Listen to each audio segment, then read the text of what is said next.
Hey guys, hey guys, it's me, Love. It's me, Love. And what you're looking at now is get your mind right because we're about to start our lecture on left anterior and post anterior hemiblocks and also hypertrophy, as well as talk about some of those miscellaneous effects that can be present with these blocks. Okay, so hemiblocks start with ventricular conduction system problems. And here we see we have our AV node and then our bundle of his. And then coming down, we have our common left bundle branch. And then here's where we have those left posterior and anterior hemifossicles. And on this side, we see our right bundle branch. Okay, so we can see that those the hemiblocks are going to occur on the left. Okay. So a hemiblock is a block of one of the two fascicles of the left bundle branch system. Its marked axis deviation often indicates a hemiblock. Okay. Hemiblocks occur when one of the fascicles of the left bundle branch are blocked, and the key indicating change is you're going to have a change in your QRS axis. Again, here we see a bundle branch block that occurs farther down the left bundle branch. Is called a hemiblock.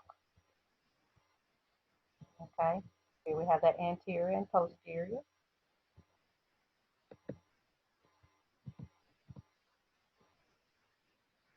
This is a duplicate slide. Okay, so here we see another example illustration of our SA node, AV node, bundle of his, and then coming down on this side, we see our left bundle branches, which branch off into our posterior and anterior fossicles. And over here we have our right bundle branch. So it kind of helps when you can get a mental picture of where these things are occurring.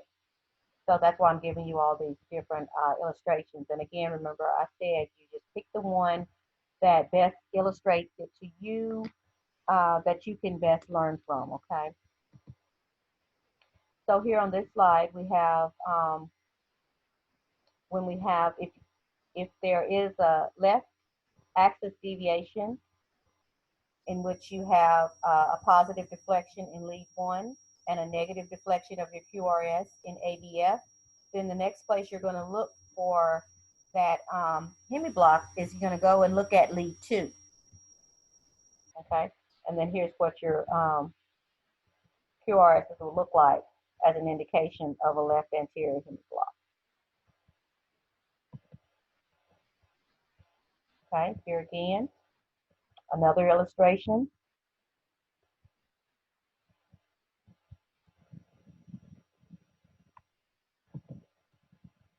And then here yet again, breaking it down where you can get kind of a picture of each side by side of what that QRS complex will look like in each one, okay? And this, guys, is going to involve some studying on your part. Like I said, whichever one of these slides best illustrates this to you, I need you to duplicate that slide for reference for you as you go to your practice strips and you're trying to identify these things, okay? Because you're not going to be able to do it from memory. Most people cannot unless it is something that you just work with on a continuous basis. So everybody, you'll see, you know, if you notice when you go to some of your hospitals and stuff, you might notice your doctors or nurses, they have their pockets full of little reference books, okay, that they're able to have on hand where they can just pull it out if they need to when they need some help to make sure that they're identifying these rhythms and stuff correctly. Because remember, they can't just rely on memory for everything because they're treating patients based on these things. So they have to make sure that it's correct. So that's what you guys will have to do too. It gets frustrating if you're trying to memorize all these things because it's next to impossible to do. Okay, for anybody. So that's the purpose of creating your reference guide so that you will have these things for you to have on hand that you can take with you to clinicals and just have in your pocket in case you need to, you know, anytime you get some free time, you can refer to these things so that when you see them again, it's easier for you to recognize. Okay. So here again is another illustration where you have a block of the left anterior or posterior oh, I can't talk again today. Hemifascicles, which gives rise to the hemiblocks. Okay. And they mainly affect the direction, but not the duration of the QRS complex because its conduction disturbance primarily involves the early phases of activation.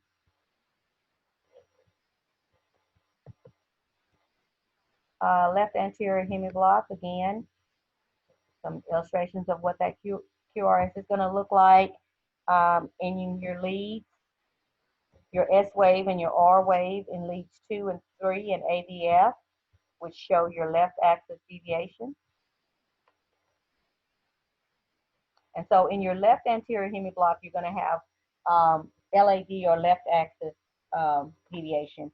And in your right hemiblock, then you will have your RAD or right axis deviation.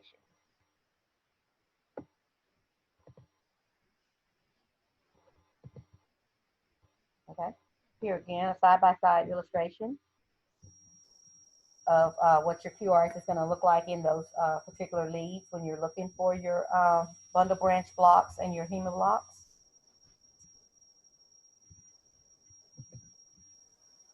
And then here we have an EKG strip of a patient that has a left anterior hemiblock on his on his EKG. This is a 60-year-old female patient that suffers from hypertension. She's had hypertension for 25 years. And you'll see the deep S wave in leads 2 and 3. And a deep S wave in lead 3 is more than that in lead 2. And there is also a left axis deviation.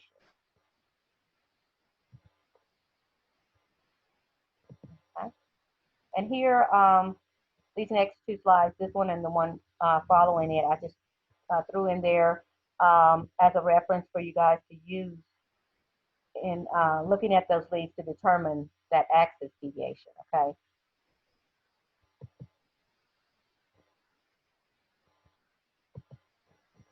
Okay, moving on to hypertrophy. And here our Incredible Hulk says, what do you mean there's hypertrophy? Because he's hypertrophied, right? Okay.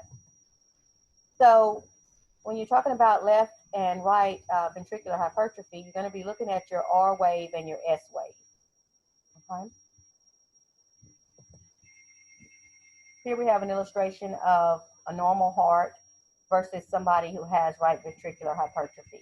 And you see here how that right ventricular wall, how thick it is.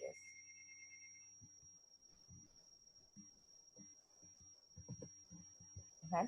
Here, a side-by-side illustration again of what your QRS is going to look like with your left or right ventricular hypertrophy.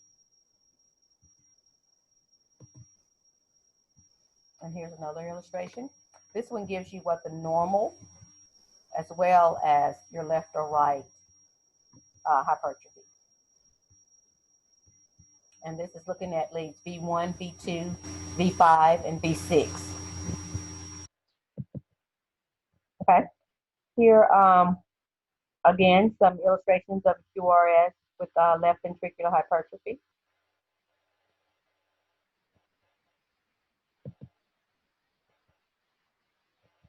And then here's our illustration of our normal heart versus the left ventricular hypertrophy. Remember in the previous slide, we looked at the right side, so this one is just an illustration of the left side of that thickening. Okay. And so if you want to know what will give you left ventricular hypertrophy, most everything fried you eat, okay? Because most of it is fried, of course, in canola, safflower, vegetable oils, any of your fried foods, okay, that's going to clog your arteries and cause that heart to have to increase in size in order to get that same cardiac output, okay? And that's all I have for you guys. Your assignment then is going to be, if you look on page 287 in your text, I want you to recreate this algorithm here, okay? You know I like colors, so use your different colors. and recreate this diagram. It's figure 13-11 on page 287. And that's your assignment from this lecture. Submit your picture when complete. And I will see you guys next lecture. Bye-bye.